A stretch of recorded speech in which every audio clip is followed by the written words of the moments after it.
Today I'm going to share the story of my first camera, but to do that, you guys are going to have to join me on a little trip, so stay tuned.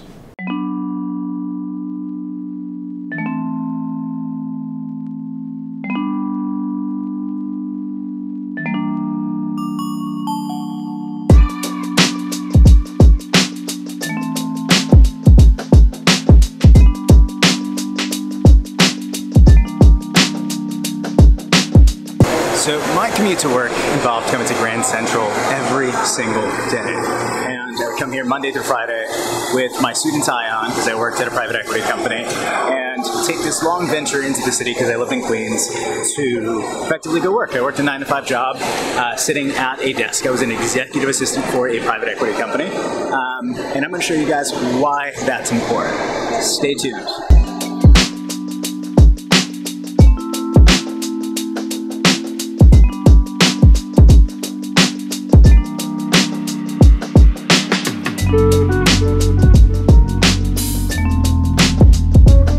Okay, so we're officially here. This is where I worked for almost 2 years of my life, working in a suit and tie. Now, right off the bat, I think that if you work a 9-to-5 job and you're happy, there's nothing wrong with that. But I'm a very carefree spirit, and on top of that, I had to hide my tattoos, I hid myself, I hid my personality, and I was glued to a desk, and that just didn't make me happy. But this job did afford me my first camera, which I happen to have with me in my backpack. And that's this guy. It's a Canon Rebel XSI. This is quite literally my first camera. I've put a vertical grip on it specifically because I have a really big hand and I like the comfort of having that vertical grip on there. But this is quite literally my first camera. It's a small Canon Rebel XSI, and I used this for a couple years before I could afford something that was completely full frame.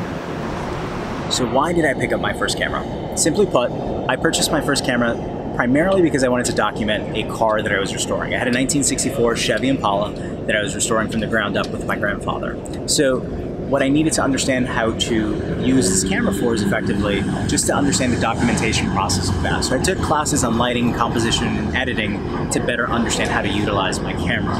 Now that passion for photography would eventually outgrow the passion that I had for the car. So I started taking more workshops and taking more classes and volunteering where I could. But I still maintained my job here until I got laid off.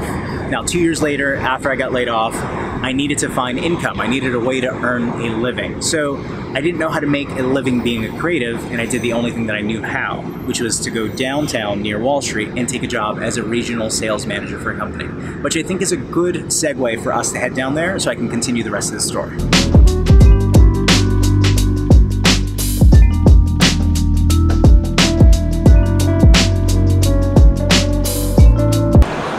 There.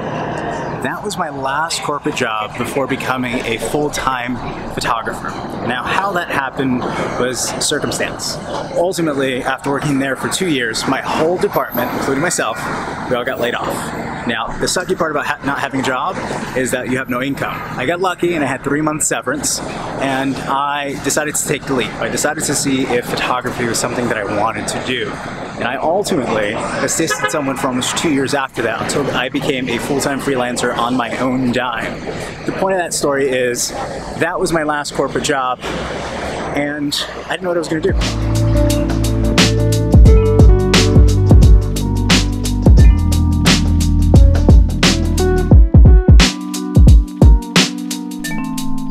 So why should you care about the story of me and my first camera? Well, I think that a lot of you have the potential to share your story with the world, and you may not have the mindset of how to do that.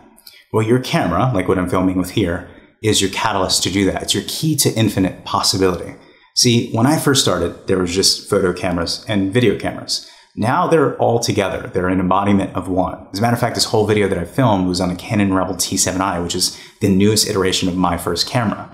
And that allows me to shoot both photo and video to share the story of my first camera with the world in a way that I want. I can create the marketing material to promote content or promote my portfolio with the world using the same format. I can create content for my clients. I can create video content for my clients. Those are things that I can do with this simple camera. The idea is to think of your camera as a tool, the catalyst for change. You have to understand how to use it, how to monetize it to make it successful. Now, to do that, you have to drive value, which is a totally separate conversation for a different day. But don't think that you don't have the tools to be successful. In fact, this base model camera completely changed the course of my life. And I think that with the right perspective, your camera can change yours. Food for thought.